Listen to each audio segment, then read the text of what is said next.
Halo sahabat, selamat datang di podcast Ewa Menyapa. Saya dengan Pipit Setiawati. Pada kesempatan kali ini saya ditemani oleh seorang narasumber, yaitu Dr. Gigi Endi Mukti Utomo, SP Perio. Beliau adalah seorang dokter gigi spesialis jaringan penyangga gigi. Apa kabar dokter? Iya, kabar baik Mbak Pipit. Silahkan menyapa Sobat Ewa. Baik, Assalamualaikum warahmatullahi wabarakatuh. Salam kenal, saya Mayor Laut Kesehatan Dr. Gigi Endi Mukti Utomo, spesialis periodontia.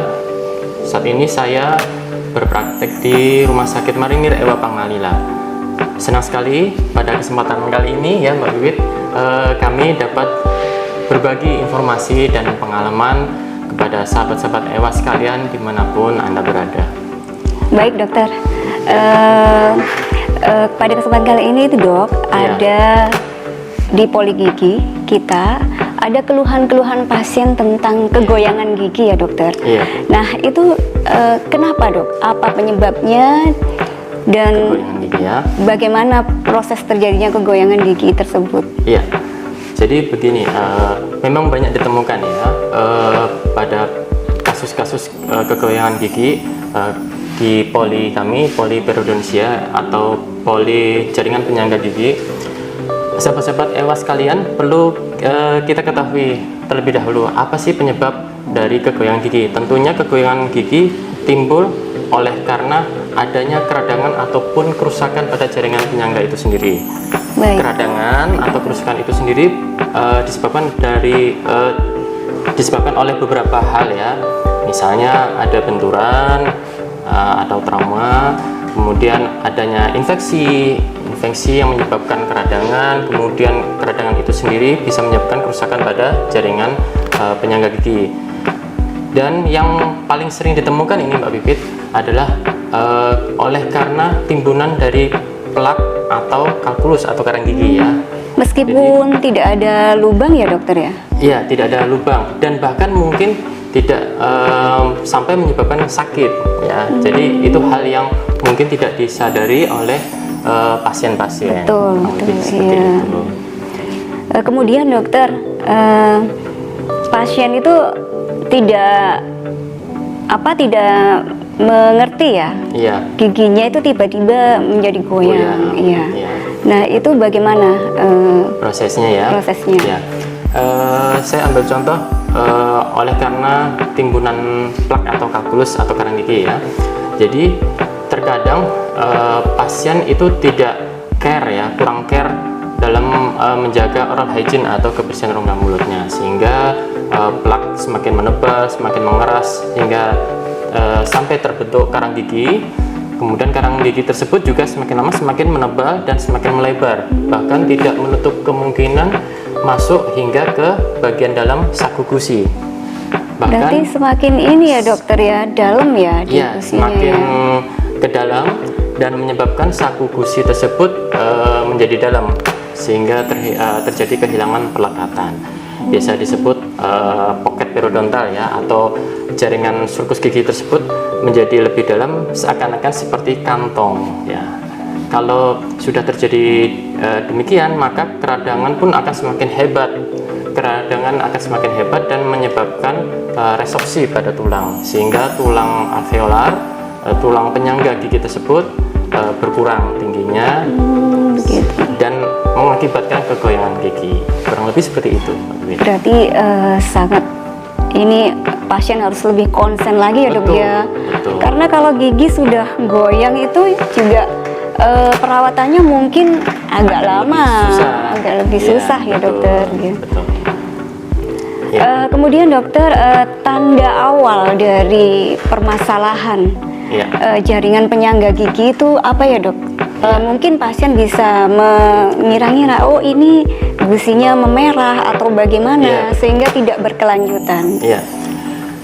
Sahabat-sahabat Ewa sekalian, jadi tanda awal keradangan tentunya apabila sahabat-sahabat Ewa sekalian menemukan kondisi jaringan pada rongga mulut, jaringan gusi ditemukan adanya kemerahan ya, atau mungkin perdarahan spontan, misal pada waktu makan atau pada waktu menggosok gigi tiba-tiba kok berdarah, itu sudah merupakan tanda-tanda awal dari keradangan jaringan penyangga itu sendiri ya. Jadi harus aware ya, belum tentu menyebabkan sakit ya. Sama seperti gigi berlubang, mungkin Belum gigi berlubang belum ada rasa sakit. Jaringan penyangga yang radang belum tentu menyebabkan rasa sakit. Jangan menunggu sampai sakit gitu ya. Jadi tanda-tanda keradangan di mana gusi sudah mulai lebih merah ya, lebih merah dari biasanya, ataupun terjadinya perdarahan spontan pada gusi, itu merupakan tanda-tanda awal keradangan. Itu. Kemudian dok, ya tiba-tiba ya mungkin gusi tiba-tiba berdarah tanpa sikat gigi, jadi terasa agak aneh ya di mulut mungkin rasanya. Nah itu apa yang dilakukan pasien? Ya, saran saya apabila sahabat-sahabat EWA sekalian mengalami ya, atau menemukan mungkin pada saat berkaca kok sudah ditemukan adanya perdarahan spontan, saran saya segeralah mengunjungi klinik gigi atau dokter gigi terdekat, khususnya di Rumah Sakit Marinir EWA Pangalila, di mana kami akan memeriksa secara menyeluruh ya. Tanda-tanda keradangan tersebut pasti akan diperiksa menyeluruh, apa penyebabnya, kemudian bagaimana anamnesanya, riwayat sebelumnya seperti apa. Pemeriksaan tersebut akan menentukan bagaimana pemberian perawatan yang terbaik untuk pasien, kurang lebih seperti itu. Minimal apabila sudah kita bisa lakukan penanganan awal sebelum kerusakan yang lebih hebat, yang lebih parah itu timbul, penanganannya tidak akan lebih susah dibandingkan kerusakan tersebut lebih parah ya. Bahkan kerusakan bukan hanya mengenai pada satu bagian gigi ya, bisa jadi melebar ke bagian sebelah-sebelahnya. Jadi dikhawatirkan apabila kerusakan sudah sangat melebar, sudah semakin susah untuk penanganan berikutnya. Kurang lebih seperti itu. Oke. Kalau untuk dari segi usia dokter ya, dari anak-anak, dewasa muda sampai orang tua, itu kasus kegoyangan gigi itu paling banyak ditemukan di usia berapa ya dok? Iya. Sebenarnya tidak ada survei ya secara pasti menurut penelitian, namun faktor penuaan itu juga mempengaruhi. Faktor-faktor yang lain, faktor adanya sistemik ya, kelainan sistemik, misalnya dengan adanya gula darah yang tinggi atau diabetes mellitus, kemudian atau faktor-faktor yang menyebabkan imunitas kita menurun. Bisa ya dok ya? Bisa menjadikan gigi goyang. Iya, kurang lebih seperti ini. Contoh misalnya adanya ketidakseimbangan hormonal. Padahal si pasien sudah menjaga dengan baik rongga mulutnya, bahkan mungkin sangat minimal ya, plak atau karang giginya sangat minimal. Tapi kenapa ditemukan adanya kegoyangan, bahkan mungkin gusinya bengkak. Bengkaknya tersebut bisa mendorong gusi keluar ya, jadi goyang. Karena ditemukan adanya ketidakseimbangan hormonal. Biasanya paling sering ditemukan pada wanita ya, yang paling dipengaruhi hormonal itu biasanya pada wanita. Pada saat-saat tertentu, misalnya pada saat awal-awal mens, mohon maaf, kemudian pada saat hamil ya, awal kehamilan, akhir trimester kehamilan, ataupun pada saat pertama kelahiran, terkadang ditemui pembengkakan pada jaringan penyangga ya, ataupun pada gusi. Itu juga bisa mempengaruhi, karena faktor hormonal itu sendiri juga akan mempengaruhi imunitas atau kekebalan tubuh. Iya ya, terutama kejadian tersebut mungkin pada ibu hamil ya, lebih banyak ya. Karena hormon tersebut yang tidak seimbang tersebut akan memberikan dampak tubuh untuk merespon keradangan yang berlebih ya.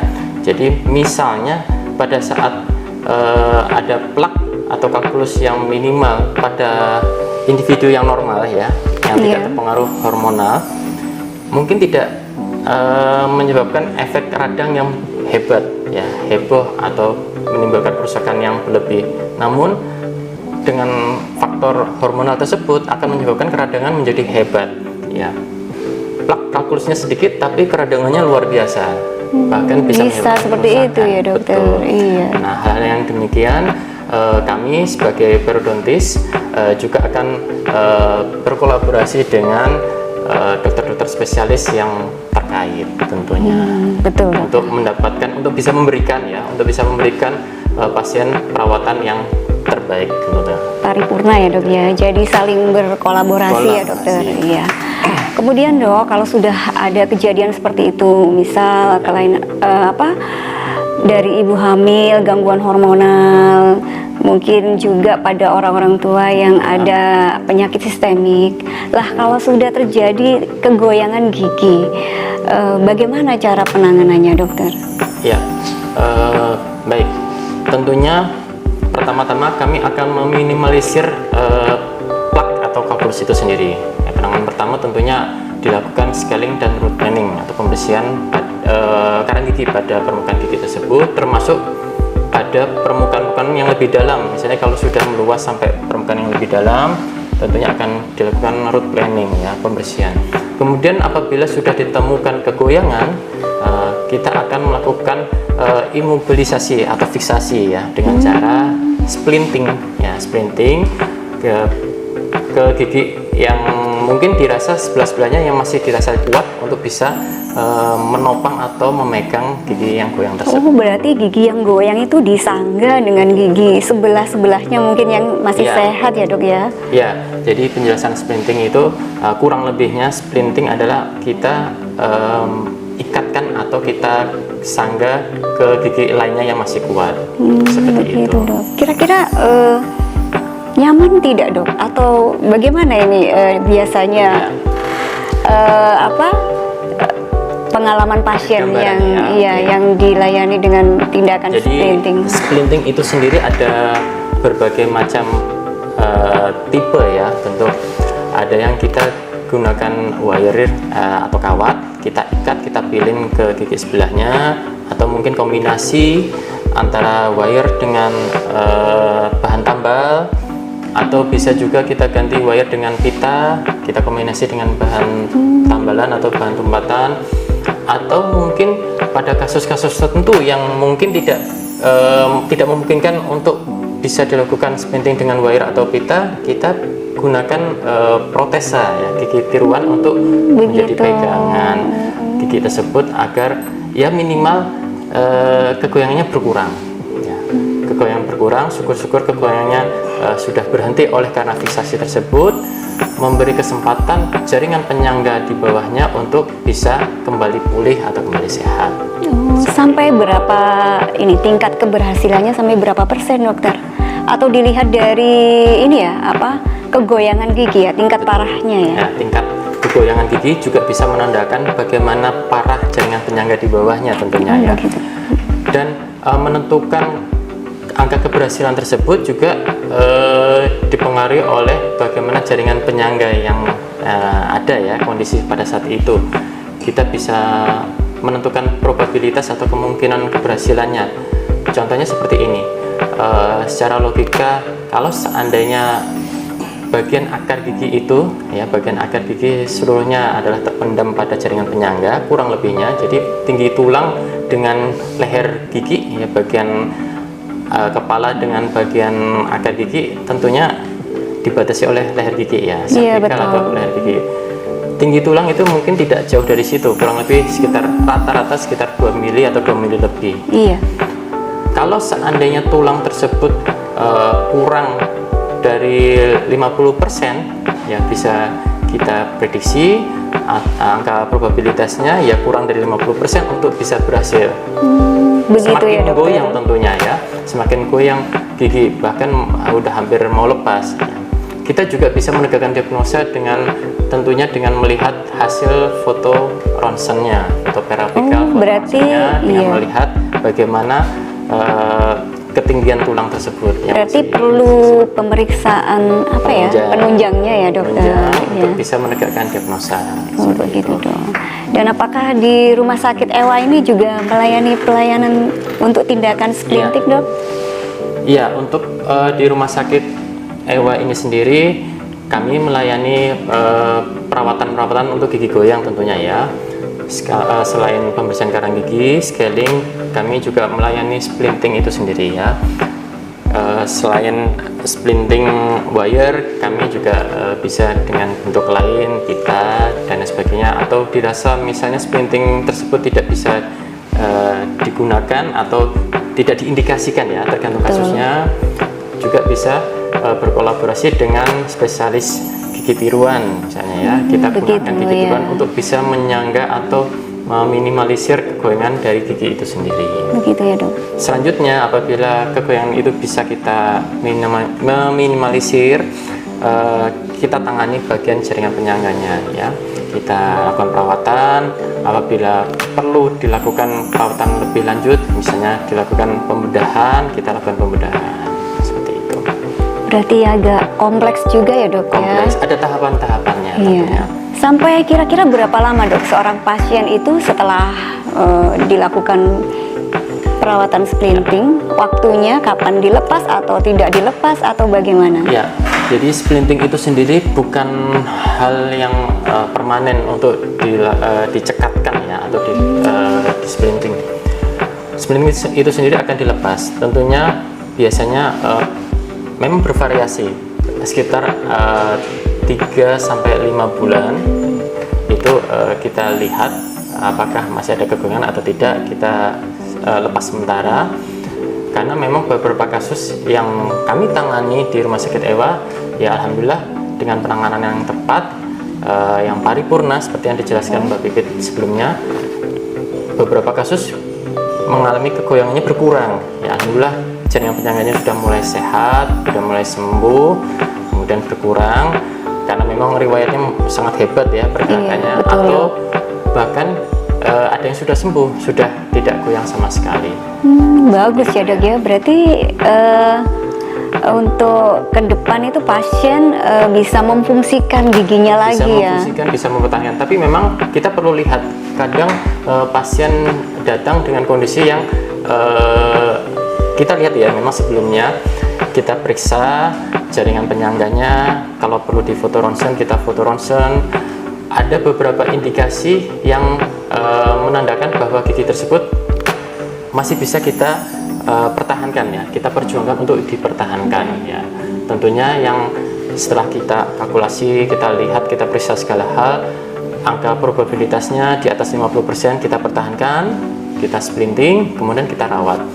Namun apabila kemungkinan kalkulasi tersebut probabilitasnya dirasa kurang dari 50% ya, mengarah ke hopeless ya, mungkin tidak bisa dipertahankan lagi, tentunya alangkah lebih baiknya indikasinya dilakukan pencabutan dan tetap kita maintenance ya, kita rawat jaringan penyangganya agar begitu ya, dok. keradangannya tidak meluas dan penyembuhannya juga paripurna, tidak meluas ke gigi sebelahnya, bahkan gigi sebelahnya bisa kita selamatkan.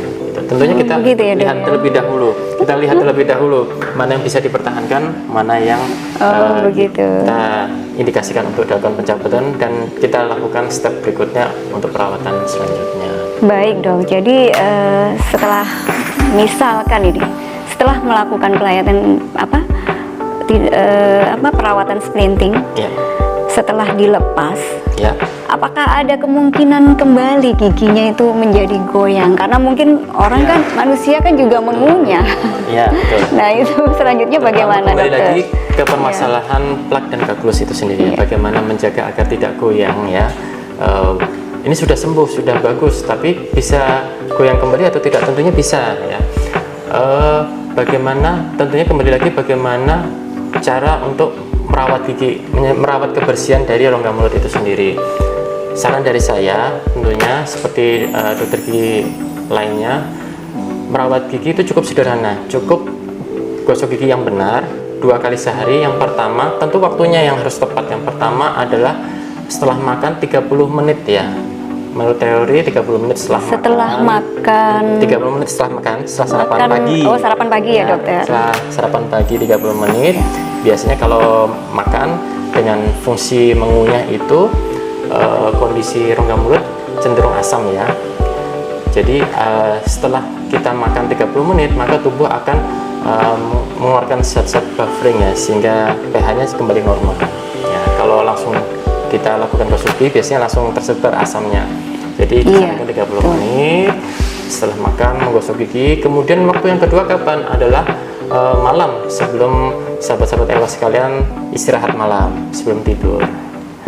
Kemudian bisa dilakukan dengan bantuan dental floss. Misalnya ada bagian-bagian tertentu, mungkin ada sisa makanan yang sulit dijangkau, bisa dibantu dengan dental floss ataupun dengan obat kumur tentunya. Dental floss itu benang gigi, ya dok? Benang ya, pembersih gigi ya. Benang gigi. Terkadang ada bagian-bagian yang mungkin susah dijangkau oleh sikat. Namun memang tidak dipungkiri ya, pada kasus tertentu seandainya ada gigi yang sedikit desakan ya, sehingga menimbulkan pembentukan plak atau karang gigi yang memang susah dijangkau, susah dibersihkan untuk sikat gigi. Mungkin karena ini ya, posisi gigi ya. Gigi ya yang tidak menguntungkan, yang desakan, sehingga pada beberapa titik timbul karang gigi.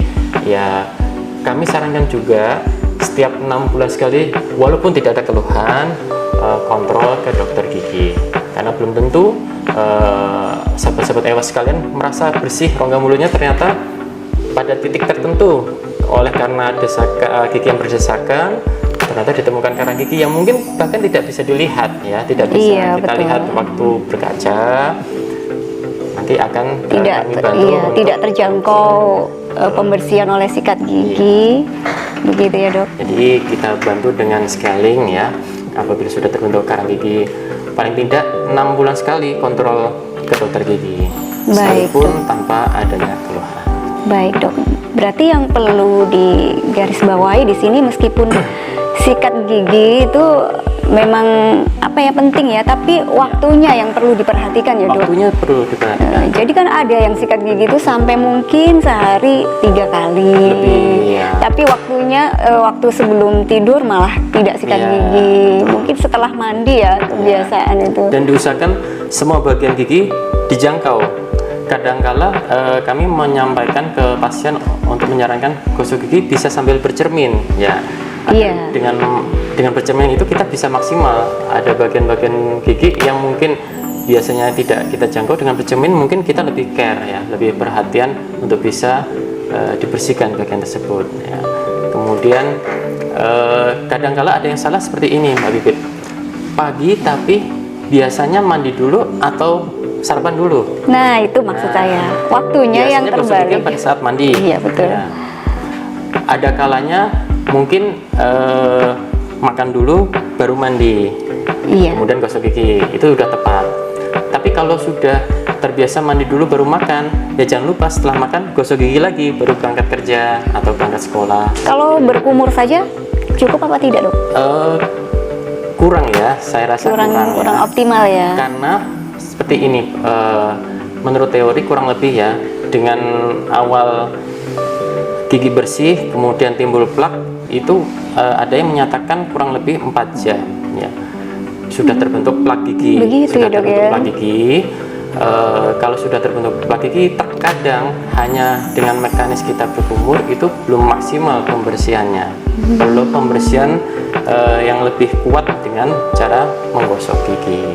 Menggosok gigi dengan tambahan pasta gigi tentunya akan lebih maksimal lagi pembersihan giginya.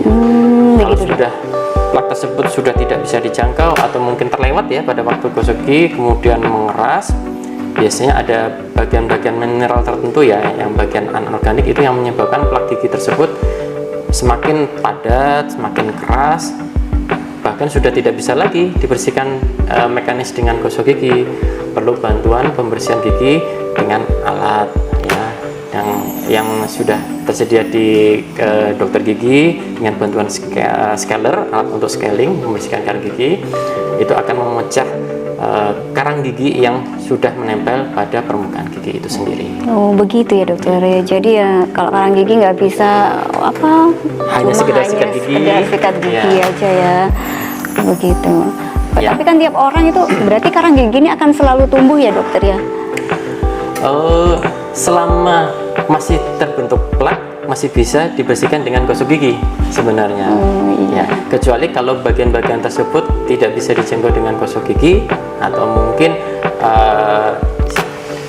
individu tersebut mungkin kurang care ya. Mungkin gosok gigi hanya bagian depan, ternyata belakang belum dapat dijangkau. Atau Biasanya nggak bisa anak-anak dijangkau. ini dok, anak-anak Ya, ini. anak-anak mungkin hanya mengisap-isap pasta giginya saja ya. Enggak. Betul. Ya, pada waktu anak-anak kalau dirasa orang tua belum bisa melepas atau belum bisa mempercayai sepenuhnya untuk bisa melepas anak-anak menggosok giginya sendiri, nggak apa-apa, didampingi agar kebersihan pada rongga mulut anak-anak tersebut dapat dijaga gitu. Ada Gitu lagi ya, Dok? mungkin?